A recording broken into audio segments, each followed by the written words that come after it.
Hello, my miraculous friend, and welcome to another episode of the Magnify Your Miracles podcast. This is Reverend Francis Faden, and I am so grateful that we get to spend this time together helping you magnify your miracles.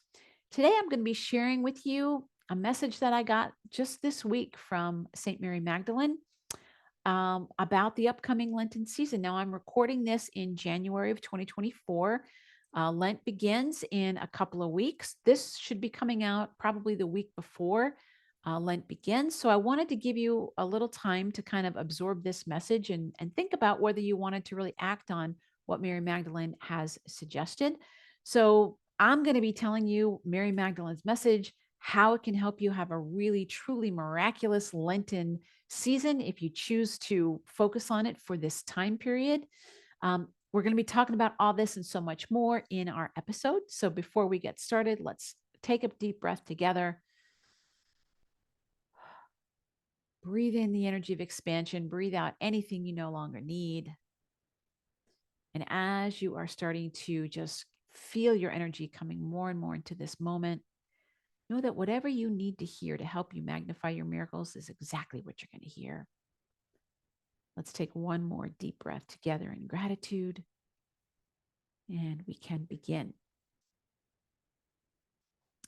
All right, my friend. Well, welcome once again to the Magnify Your Miracles podcast. So, just this week, I was doing some journaling. And when I do my journaling, I'm often talking to Mother Mary because Mother Mary is my connection to the divine. It's the way that I connect in with the all that is. And so I'm often journaling with her, and I'll just talk to her about whatever's going on. And I was asking her about what was going on with the upcoming Lenten season because I knew here it is on the horizon.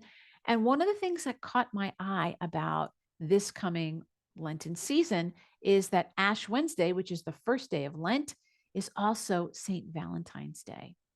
Was like, whoa, I always look to see when different signs and different things are happening and like, what does it mean? And what's the universe trying to tell us? And when, as an interfaith minister, I look at all the different traditions and how do things coincide and all these different things that are happening. And I know that we also have Chinese New Year happening right before then and bringing in the year of the dragon. And so I'm always looking at all these different things. But when I saw Valentine's Day, which is a day that we celebrate love, we express love, not just romantic love, but really anytime we were experiencing love. I remember being a little girl and sending little Valentines to all the kids in my class, and it was just a sign of friendship. It was just so sweet. Although it's kind of turned into more just almost about romance now, but it really is a time to express the energy of love. It's coinciding with Ash Wednesday, the beginning of a time period where a lot of people follow the path of giving up something and letting go of something, a path of sacrifice. And if that's your path and that works for you, more power to you. But for me, I've been listening to how Mother Mary's been guiding me, and she has been guiding me to look upon this season as a season of preparation for my own resurrection experience. How can I have my own resurrection experience in any area of my life or in any aspect of myself? And how can I use this time period um, to go deep, within? Now, I was raised Catholic. I'm not a practicing Catholic now, but my roots are definitely there. So I know a lot about that tradition. I also know a lot about other sources of mysticism. And as an interfaith minister, I bring a lot of different things in. But the one thing I can say is that whether you follow that tradition or not, in February in the Northern Hemisphere, we are all going to be going through the season of preparing for spring. And spring every year is its own resurrection vibration. It is a rebirth vibration. So the planet herself is going through that. Everybody's going through that. Well, everybody in the Northern Hemisphere is going through that. If you guys are in the Southern Hemisphere, you guys are going through an autumn experience. It's a different experience. But what I'm trying to say is this renewal, this rebirth, this resurrection energy is not specific to one tradition, although that tradition has its own expression of it.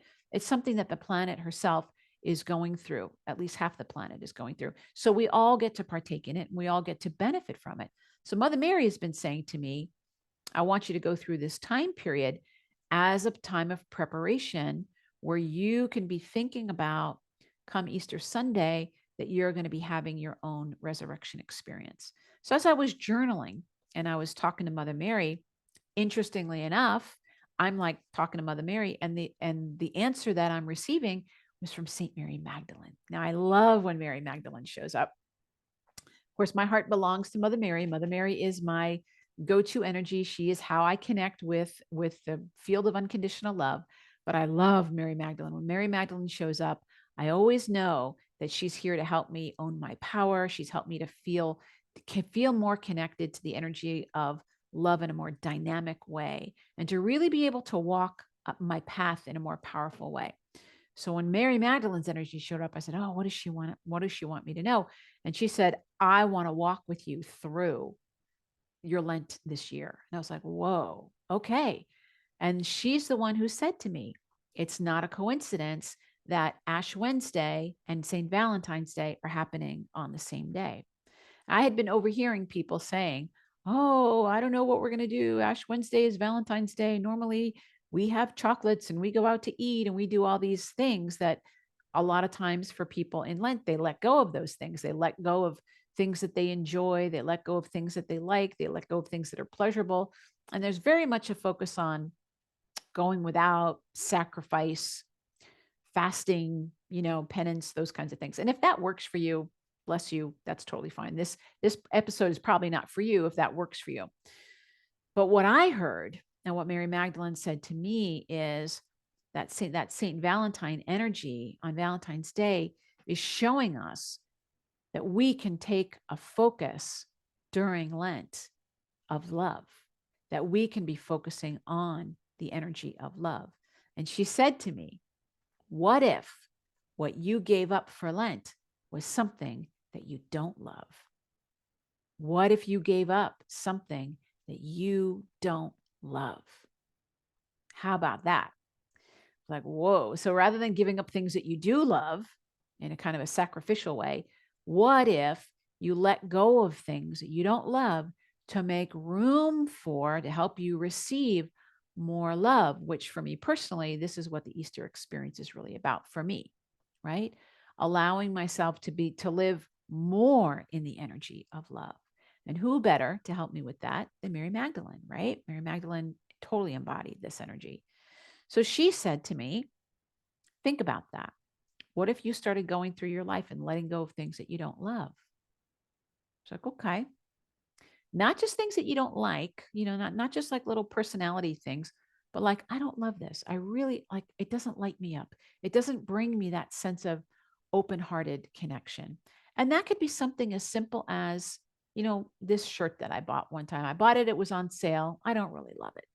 Might seem like a trivial thing, but it's just one more thing in my life that's taking up energy that I don't love. What if I just let it go? What if I donate it? What if this book I have on, my bedside table that I'm telling myself I should read that book. My friends are reading that book. But I didn't love the book. I started reading it and I'm like, I don't love this book. So what if I let that go? What if I got myself off the hook of doing the things that I don't love doing? Now, I don't mean this in any kind of trivial way. I really want you to understand this. I'm inviting you to go through this path and spend Lent really taking an inventory of yourself of like, is my life really aligned with love?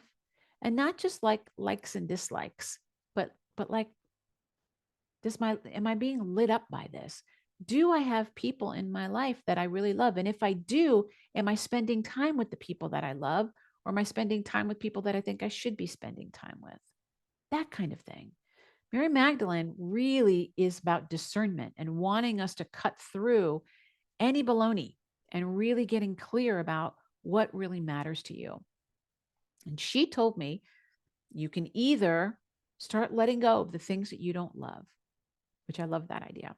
And then Mother Mary said the other thing that you can do is start to bring in something that you do love. What's something that you always have wanted to do? Is there something like you love singing, or you love writing, or you love painting, or you love gardening, or you love poetry, or you love pets and you don't have a pet, you want to get a pet, or you love collecting stories, or you love anything, anything. And maybe you want to start doing, like, I love doing a 5-minute creativity practice every day. Do something for 5 minutes. You just start doing something and make that part of your prayer practice, so that by the end of 7 weeks, by the end of this time period, these 40 days, which is technically 46 days because they don't count the Sundays, that we think about that Easter story. And who's there in the garden? Mary Magdalene. Who better to walk us through Lent? Mary Magdalene, right? Especially this year, because we have this love vibration on Valentine's Day. So on Ash Wednesday, rather, we have the Valentine's Day, Ash Wednesday vibration. Mary Magdalene walking us through. What would your life be like if you started letting go of the things that you don't love that are kind of draining your energy? What would your life be like if you started adding in something? It could be one thing that you love and you do it every day. Or it could be you do something to give you that vibration of love every day, so that by the end of that time, on Easter morning, you have your own resurrection experience. Mary Magdalene's there in the garden. The stone is rolled away. Your stone is rolled away. Whatever that stone might be, could be a stone of resistance. It could be a stone of all the shoulds you have in your life, of things like, it could be anything that is blocking you. But you have filled this time period with so much love, love for yourself, love that you have for spirit, focusing on the love, even just of the whole story of Mary Magdalene, of Mother Mary, of Jesus, this whole powerful story. You can focus on the story of spring and the flowers and everything that's happening, and just feel the energy of life itself renewing itself through you, so that come Easter Sunday, you have your own resurrection experience. Now, if you remember the story, who's there in the garden? Mary Magdalene. And then Jesus appears to her, right? Here he is resurrected. And she doesn't recognize him. What would it be like for you? What would it be like for you to do something over these next 40 something days, so that at the end of it, when your stone is rolled away, you don't recognize yourself? What would that be like? Would that be in your finances? Would it be in your health? Would it be in your relationship to God? How could it not be in your relationship to God if you're focused on love the whole time? How could you not be closer to the divine? Because that is the divine. There's nothing but that. That is the divine. So that you don't even recognize yourself. You're like, wow, I used to be really anxious. Not so anxious anymore. You come to realize that doing a lot of things I didn't want to do kind of made me anxious. Now I'm focusing on the things that I love. My life feels really different. I feel really different. I feel transformed. I feel resurrected. What if we could resurrect that energy in you of having a life that you really, really love? And I'm not just talking about outer things. I'm talking about being a person that you really love, that you embody the energy of love. And what if Mary Magdalene was your soul companion helping you this year? I'm just putting it out there. I'm offering it to you. Mary Magdalene has said she is happy to help. She's going to be walking with me. So I've already said yes to her. And I've said, all right, Mary Magdalene, take me through this experience, because I want to make it from Ash Wednesday to that garden. And I want you to be there with me in the garden. I want you to be witnessing whatever it is. And I want you to help me to have my own resurrection experience, because Mary Magdalene is the one that witnesses that, right? She's the one that witnesses the resurrected Christ vibration. She's the one that sees it. And she's the first one that sees it. And then, and then at first she doesn't recognize him. And then all of a sudden she's like, oh my God, there he is, master, right? What if that was you? What if that was you? Your version of that, obviously. I think it's possible. I'm going to invite you to do it. And I would love to hear if you're going to take me up on it. Not me, but Mary Magdalene. You're going to take her up on it. Leave me a message and let me know. I'd love to hear what it's like for you. Maybe we'll even do something. I'm not sure. I'm going to have to think about this. Like maybe we'll figure out a way that we can support each other going through this process together. I would love that. That would make me so, so happy. All right, my friend. Well, if you enjoyed this episode, I would love it if you let other people know. If there's anyone that you know that might benefit from it, that would be awesome. If you're watching on YouTube, I would love it if you could subscribe. If you're listening on the podcast, definitely if you could subscribe, that would really help me. Leave a review. It really, really helps me. And I'm just so, so grateful for when you share, because it really helps this message to get out. And I love receiving emails from people telling me that this has been helpful for them. It just makes my whole day, my week, my month, my year when I hear those things. So thank you, thank you, thank you. I'm so grateful for you. And just remember, my friend, just remember the key to magnifying your miracles. What is it? It's knowing that your miracle is already here. God bless you, my friend. Bye bye.